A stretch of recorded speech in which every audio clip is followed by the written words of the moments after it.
Eh? Eh?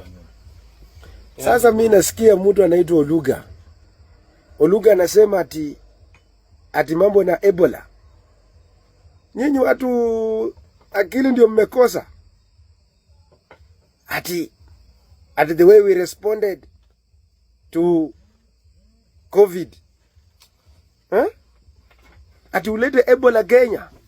Sisi tumegrow tukisikia mambo ya Ebola iko huko Congo for many reasons. Ati unataka kuongea tunasema ati ulete Ebola hapa Kenya. Do you have, mbona wasiende huko Amerika? Mnataka kuua wa Kenya kwa sababu ya pesa? Kwani hata uweze hurumia hata kama bei ya mafuta tu kudhibiti bei ya mafuta amwezi, mmeshindwa. Ugonjwa mtaweza ugonjwa wa Ebola?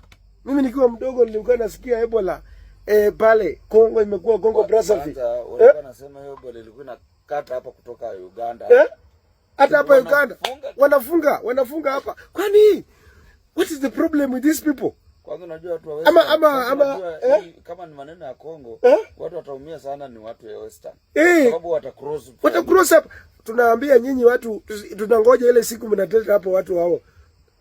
Watadanganya tu na ndege wanaanza kuwaleta na magari. Na mwanza kuleta hapa. Wewe nimesikia ako kakina Oluga. Oluga wewe ulikuwa mtu mzuri sana. Umeharibika kichwa pia wewe. Ndio expert. Ati ni wewe ndio expert. Takataka wewe. Kwenda huko. Ati as responsible. Una responsible nani wewe na kuuliza? Kwa mafuta expert takataka. Wameshindwa. Tena mnaenda kutuletea atu Ebola hapa Kenya. Kwa mine gold expert. Achana na hata expert. Mtu alitaka kumaliza chama ndio. Hata si mambo ya chama. Sasa mambo ya ugonjwa ya Ebola. Ati unasema ati Kenya iko na nini ya kule nini? Hatuwezi kama mafuta imetushinda. Kama mafuta imekushinda. Wewe Luka tena nikuone unasema hiyo. Nataka kutufungia walete maneno ya ile ilikuwa kufunga quarantine tena. Kwa kwenda huko. US with all the amenities they have, they can't deal with Ebola, but Kenya without gloves, let's start there. I know medical practitioners without gloves. In this country, I can't even watch news. I don't watch news. I like protecting my peace.